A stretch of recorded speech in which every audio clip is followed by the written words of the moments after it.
and they fell down badly up front, I felt. I thought when their back line was superb. I mean to say they came out very systematically and methodically, worked up to the centre line, and across the half-forward line they had a real winner in Ingram, as I mentioned early in the game, that he was one of the keys that Coburg were looking forward to. Pastore back from Richmond. You say he's having trouble adapting to the VFA pace. Yeah, sure. It's a transition to make. I remember when I had to, I left the VFL ranks to the VFA, and 16-a-side is definitely a hard transition to make overnight. And I'm sure that he's certainly having difficulty coping with that at the moment. But the calibre of player that he is, he should fight his way back. There we see the man in question, Kenny Ingram. You know, 3 superb goals, long and accurate. But just briefly, just mentioning that whilst they worked the ball up very effectively from their back line, half-back line in the centre, where I thought Alan Eade was playing a superb game, then again, it's only a 13-point margin in the game at the moment, and it's still anyone's game. But I certainly believe that Coburg have worked a heck of a lot harder in that second quarter into the breeze. And in fact, all game, they appear to be the fitter side. They're certainly quicker. They handle the ball a lot better. And they've always managed to have numbers to the ball. And when they do get the ball, they're always kicking to a lead. Whereas, on the other hand, Williamstown are more reliant on individual efforts, and their goals came from 2 individual efforts from Round. And Brooks, they were both Brooks. Snaps, weren't they? They were both snaps, and here we see a bit of traditional VFA entertainment.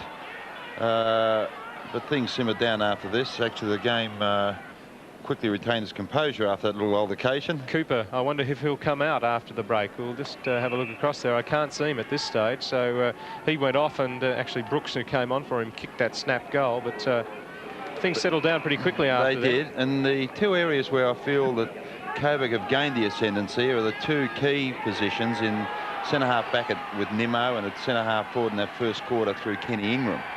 Yeah, they've been very, very prominent, and of course they've been positive and direct in their football, straight up and down the ground. But here we see that goal from Brooks. Wonderful snap. It looked like they were really going to throw it back at Coburg there. They were on a roll, but it didn't work out that way. Sam, I think your wife will have an extra dry cleaning bill here, because the jam and cream has gone everywhere. But so far the cream is all Coburg. They could have been just about enjoying this with us if they kicked straight. Well, that's really superb, the Port Melbourne ladies. I think it's remiss of us if we don't send our thanks to their hospitality. It's not bagels and smoked salmon that you become accustomed to, Pete, with the ABC, but still, this will suffice. It will, and you'll be giving those scales, which you've said are used to handling Renee Kink, a bit of a workout at Camberwell this week. But there's that man Ingram, 6 straight goals. He has been able to kick straight. Yes, but he has been a difference between the 2 sides. He's been the focal point up front. But as you said, it was certainly the best quarter of football. And whilst there's only 28 points in it, I said during that quarter, I've still got that feeling that Williamstown have got the capacity to come back and win the game. I mean, it's only 5 straight kicks, and with the breeze the way it is, it's not a monumental task. I felt they certainly worked harder in that latter part of that quarter, Williamstown, up forward, where their forwards finally got in front and endeavoured to bury the ball and, you know, fight and give their backs half a chance, because the rebound wasn't as pronounced as it was earlier in the game when they did break, and they had 4 or 5 players running past, and the link was always on, and they gave their backs obviously hardly any chance. But they're relying more on goals like that one, aren't they? The Willis sort of snap. Sure, but so they kicked 3 goals into that virtually non-scoring end, and all those goals emanated from half chances that became chances because of their ability, or finally their acceptance to work and create. Previously they didn't evolve, for the simple reason that they were all static and flat-footed, and they were one-on-one. But they certainly worked a heck of a lot harder. Angwin spears the handball out. Gumley, look at them. They all want a piece of the action here, the Lions. Chance now for Eade. He's going to run it within 30 metres. Gets a good shepherd from Derby. No mistake. All too easy. I mean to say, yes, they've really had a sniff. It was one of those games, the old Indian arm wrestle situation, where no one really broke for 3/4 of the game. Will they pick up the crumbs again? Here's Rakavolis. Oh, nice play. Just had the kick smothered. They're going to bomb it back in quickly. Derby. He's threaded that one. He really is a prodigious kick, isn't he?